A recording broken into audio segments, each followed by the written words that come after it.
गांव के किनारे एक पुराना हवेली थी जो लंबे समय से वीरान पड़ी थी। कहते थे कि वहां रात के समय अजीब आवाजें आती थीं।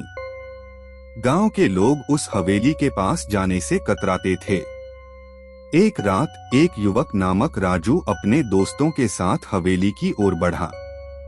वे सभी डर को नजरअंदाज करते हुए हवेली के भीतर दाखिल हुए।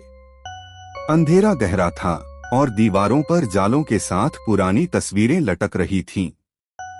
जैसे ही उन्होंने अंदर कदम रखा, दरवाजे ने खुद ब खुद बंद हो गया।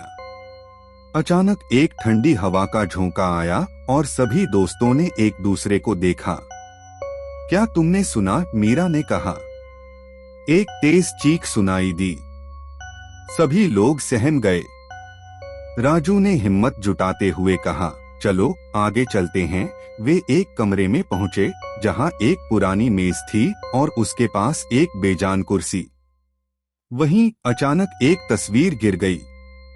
तस्वीर में एक महिला का चेहरा था जो उनकी ओर देख रहा था। सभी ने डर के मारे आंखें बंद कर लीं।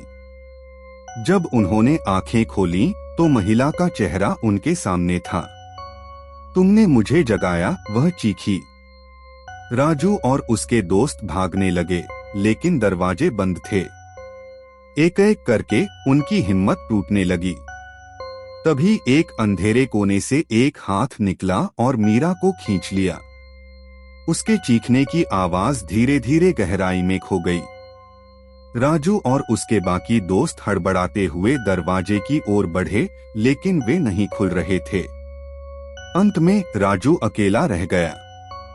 वह जानता था कि अब उसे अपनी जान बचाने के लिए एक तरीका खोजना होगा। उसने हवेली के हर कोने में दौड़ लगाई, लेकिन हर जगह वही महिला उसके पीछे थी। फिर अचानक उसने एक पुरानी किताब देखी। वह किताब कुछ अनकही रहस्यों के बारे में थी। उसने पढ़ा कि अगर वह उस महिला के नाम का उच्चारण करेगा तो उसे मुक्ति मिलेगी। राजू ने हिम्मत जुटाई और उसका नाम लिया।